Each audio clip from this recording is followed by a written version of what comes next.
I have a confession to make. But first, I want you to make a little confession to me.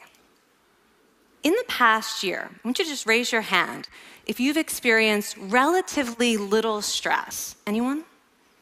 How about a moderate amount of stress? Who's experienced a lot of stress? Yeah, me too. But that is not my confession. My confession is this: I am a health psychologist, and my mission is to help people be happier and healthier. But I fear that something I've been teaching for the last 10 years is doing more harm than good, and it has to do with stress. For years, I've been telling people stress makes you sick. It increases the risk of everything from the common cold to cardiovascular disease. Basically, I've turned stress into the enemy. But I've changed my mind about stress. And today, I want to change yours. Let me start with the study that made me rethink my whole approach to stress. This study tracked 30,000 adults in the United States for 8 years. And they started by asking people, how much stress have you experienced in the last year? They also asked, do you believe that stress is harmful for your health? And then they used public death records to find out who died.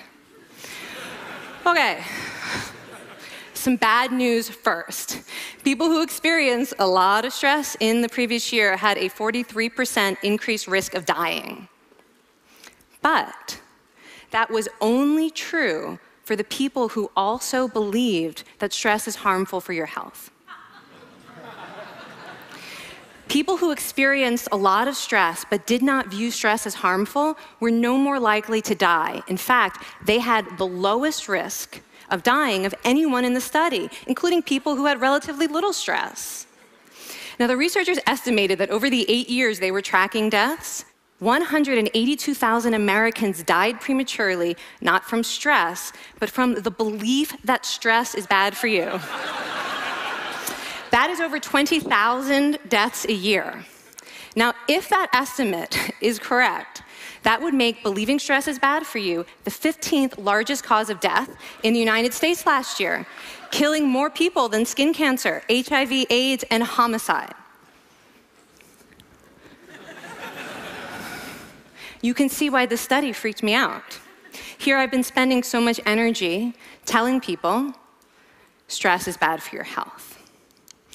So this study got me wondering, can changing how you think about stress make you healthier? And here the science says yes. When you change your mind about stress, you can change your body's response to stress. Now, to explain how this works, I want you all to pretend that you are participants in a study designed to stress you out. It's called the social stress test. You come into the laboratory, and you're told you have to give a 5-minute impromptu speech on your personal weaknesses to a panel of expert evaluators sitting right in front of you.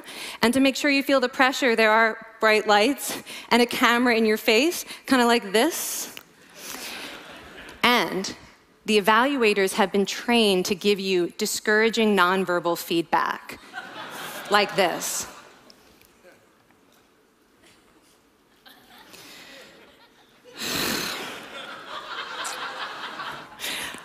Now that you're sufficiently demoralized, time for part 2, a math test. And unbeknownst to you, the experimenter has been trained to harass you during it. Now, we're going to all do this together. It's going to be fun. For me. Okay. I want you all to count backwards from 996 in increments of 7. You're going to do this out loud as fast as you can, starting with 996. Go. Go faster. Faster, please. You're going too slow. Stop, stop, stop, stop. That guy made a mistake. We're going to have to start all over again. You're not very good at this, are you? Okay, so you get the idea. Now, if you were actually in this study, you'd probably be a little stressed out. Your heart might be pounding. You might be breathing faster, maybe breaking out into a sweat. And normally, we interpret these physical changes as anxiety or signs that we aren't coping very well with the pressure. But what if you viewed them instead as signs that your body was energized, was preparing you to meet this challenge?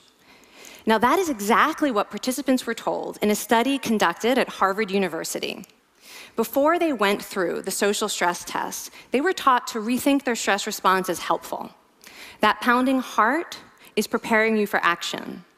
If you're breathing faster, it's no problem. It's getting more oxygen to your brain. And participants who learned to view the stress response as helpful for their performance, well, they were less stressed out, less anxious, more confident. But the most fascinating finding to me was how their physical stress response changed. Now, in a typical stress response, your heart rate goes up and your blood vessels constrict like this. And this is one of the reasons that chronic stress is sometimes associated with cardiovascular disease. It's not really healthy to be in this state all the time. But in the study, when participants viewed their stress response as helpful, their blood vessels stayed relaxed like this. Their heart was still pounding, but this is a much healthier cardiovascular profile. It actually looks a lot like what happens in moments of joy and courage. Over a lifetime of stressful experiences, this one biological change could be the difference between a stress-induced heart attack at age 50 and living well into your 90s. And this is really what the new science of stress reveals, that how you think about stress matters. So my goal as a health psychologist has changed. I no longer want to get rid of your stress. I want to make you better at stress. And we just did a little intervention. If you raised your hand and said you'd had a lot of stress in the last year, we could have saved your life. Because hopefully the next time your heart is pounding from stress, you're going to remember this talk, and you're going to think to yourself, this is my body helping me rise to this challenge. And when you view stress in that way, your body believes you, and your stress response becomes healthier. Now, I said I have over a decade of demonizing stress to redeem myself from. So we are going to do one more intervention. I want to tell you about one of the most underappreciated aspects of the stress response. And the idea is this: stress makes you social. To understand this side of stress, we need to talk about a hormone, oxytocin. And I know oxytocin has already gotten as much hype as a hormone can get. It even has its own cute nickname, the cuddle hormone, because it's released when you hug someone. But this is a very small part of what oxytocin is involved in. Oxytocin is a neurohormone. It fine-tunes your brain's social instincts.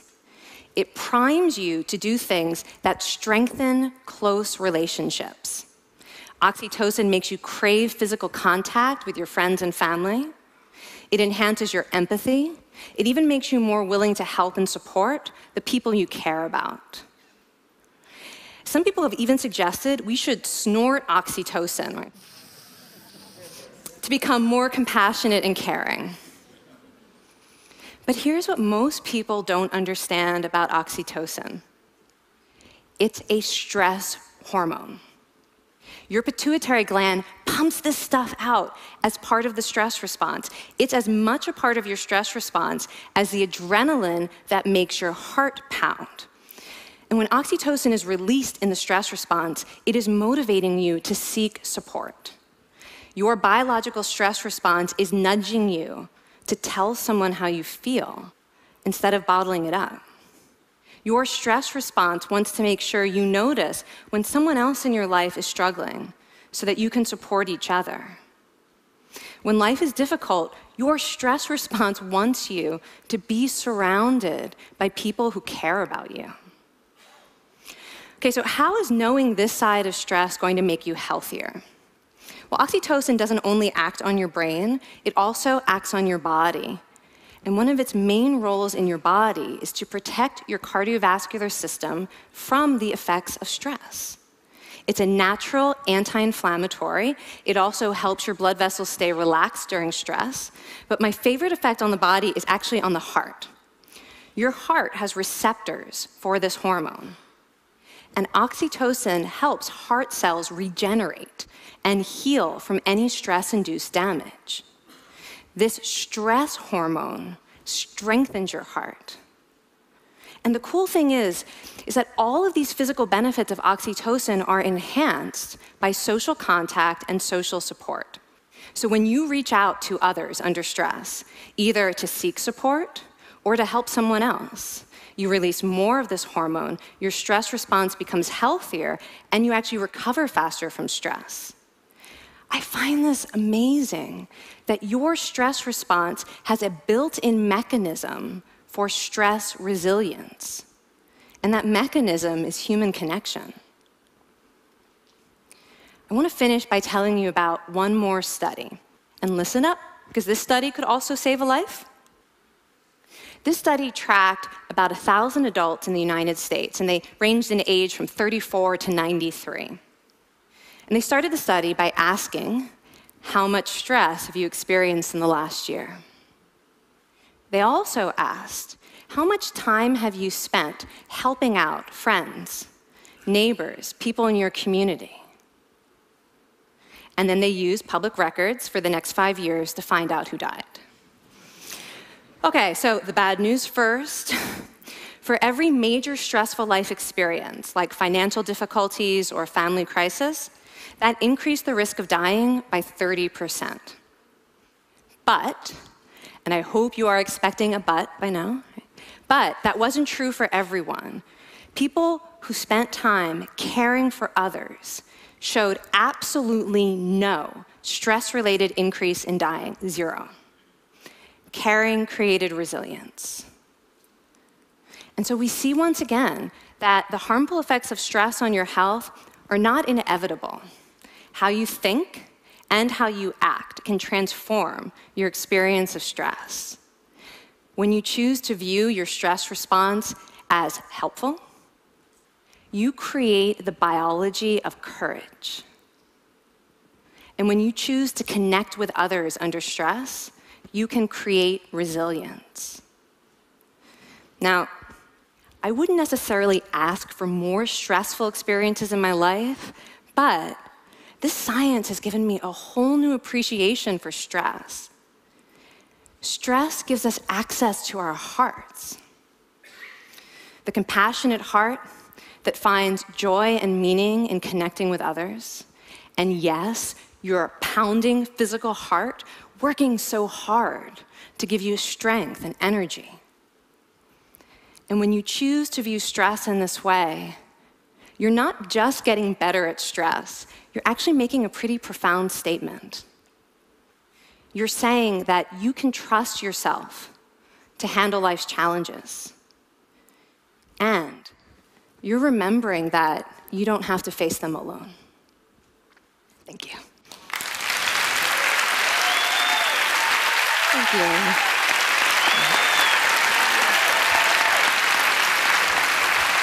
I mean, this is kind of amazing what you're telling us. It seems amazing to me that a belief about stress can make so much difference to someone's life expectancy.